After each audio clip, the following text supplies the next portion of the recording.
I'm self-taught, which definitely has its limitations, but the plus side, I think, of being self-taught is that you do things in your own idiosyncratic way.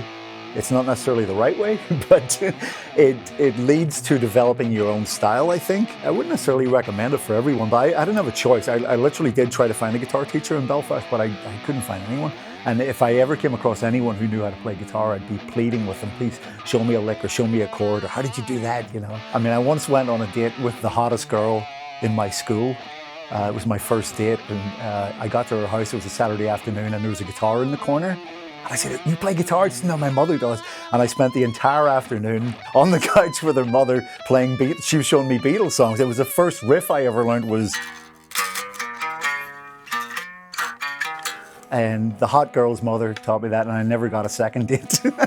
This is 72987-537. As a young chap, seeing Mark Bolan of T-Rex on TV, I was about 9 or 10 years old, and that was a life-changing moment for me, and I wanted to play guitar, grow my hair. My real guitar heroes that I learned from were mostly Les Paul players, and so I went in to my local music shop, and I said, "Please, may I order a Gibson Les Paul? And I'd like a gold one." About 6 months or so later, they said, "Well, we got good news and we got bad news. We got a Les Paul in. It's not a standard, nor is it gold." It turned out to be a wine red deluxe, and this is it. And it is, of course, no longer wine red. I've never liked guitars that were too new and shiny. So I took 72987-537.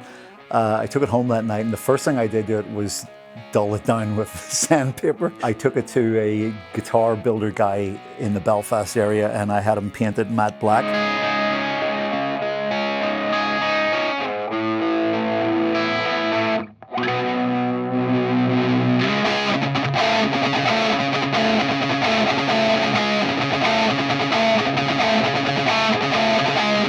I had this guitar when I auditioned for the original Dio band, and I got the gig and flew here to Los Angeles in late 1982 with this guitar. Ronnie was, I was listening to his records. And I wasn't really a Sabbath fan as such, you know, all right, until Ronnie joined, and then Mob Rules album. And my father came in and woke me up at 2 in the morning and said, "There's a drunken Scotsman on the phone," who turned out to be Jimmy Bain, the original bass player in Rainbow. Anyway, he called me and said, "Can you come to London?" The next day, I'm here with Ronnie James Dio and Vinny Appice, and they're looking for a guitar player, and I suggested you, and would you like to audition? And we wrote some songs in a rehearsal room, and then went into the studio and recorded the Holy Diver album. And this was the only guitar I had at the time. So the guitar, when I arrived and when I recorded the Holy Diver album, had DiMarzio X2Ns, which is what we have in here in the Epiphone model. Many years later, I ended up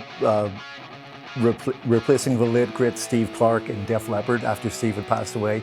But when it came time to do a record with Leppard, my first record was one called Slang. We recorded in 1996. A light bulb went off at that point in 1996, and I thought, I learned how to play on a Gibson Les Paul.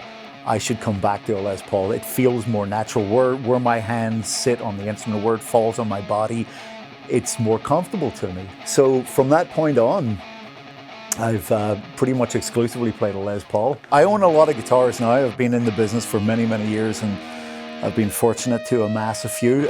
But if the house was on fire, this would be the one I would grab, because there's a lot of blood, sweat, and tears went into this. This is the instrument I learned how to play on.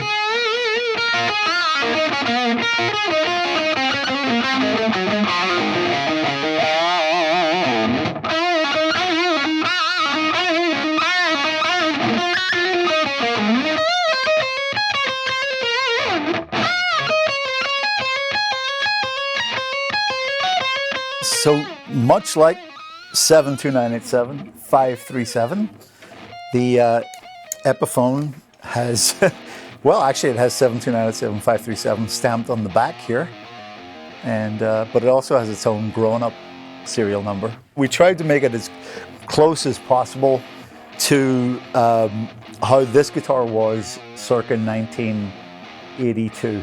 Again, the fret's similar.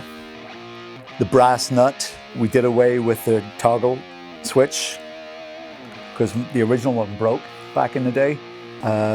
When I tracked for Holy Diver, I had a DiMarzio X2N in the back position, and that's what this is also. So again, we tried to just make the guitar as close as possible to how it was. When I walked into the shop when I was 15 and I was looking for my gold Les Paul Standard, I ended up with what this became, you know, and now that in turn has morphed into this. I would hope that that somebody begins their journey of discovery. The great thing about guitar is that the more you give it, the more it'll give back. And I don't just mean in terms of the technical aspects of learning how to play your instrument, but I find inspiration for songs, and especially in fact when I least expect it. Like the more I'm playing, the more I'll find, and I'll come across something and go, oh. And I think that's true of every aspect of life. And for me as a musician, that was true of this guitar.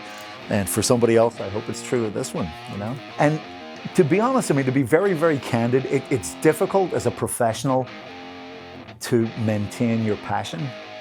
You know, if something is your passion and it goes on to become your job, it's very difficult to keep that fire burning. In the end, you know, you continue to find these moments of inspiration that reconnect the dots with you, you know, and reconnect you to that inner teenager. And I still have that joy when I play the music, and the joy that it brings to people. I see the look on people's faces when we're playing with Last in Line, when we're playing those Dio songs, with Leopard, when we're playing Pour Some Sugar or whatever, you know, the joy that it brings to people, that even if we're not having a great day or a great night, to somebody out there it means the world, you know, and that's what it's all about.